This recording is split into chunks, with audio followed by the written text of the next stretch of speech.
All right, I have been waiting for this package for 2 years. I am very excited to get this. I can't tell you what it is first. Well, I guess I could tell you what it is. This is actually 2 rifles.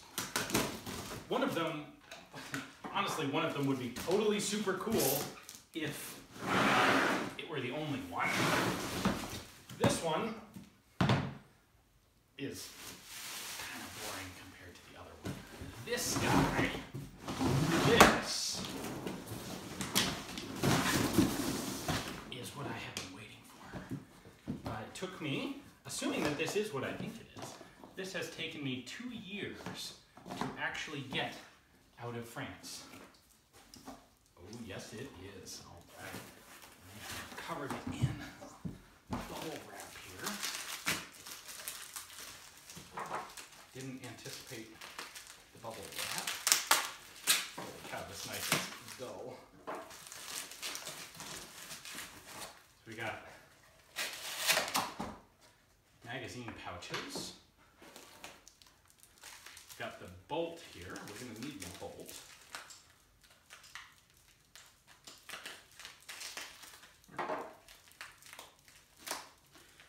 So the deal was, when these rifles went out of production, or actually when the Manufacture des Armes de Saint-Étienne shut down, they had some parts for these left over, and they were purchased by a private gunsmith. And through that mechanism, a few of these guns got out into the commercial market in France. And I, through a connection, found one for sale by a previous owner who had been using it as a competition rifle. It had been rechambered in 7mm 08, which is typical for France at the time, because until 2013, it was heavily regulated to own military calibers in France. So the 7.5 French rifle had to be rechambered for 7mm 08. I managed to find a gunsmith who was willing to rebuild this gorgeous rifle into the original 7.5 French for me. And this whole process, well, there was that process, and then I had to go through all of the paperwork to get this thing exported from France, imported into the US. This was a rather difficult procedure, or, well, it wasn't difficult, it was just really time-consuming. There we go.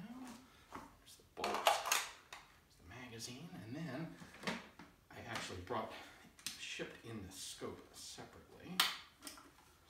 So this is all matching, beautifully rebuilt, and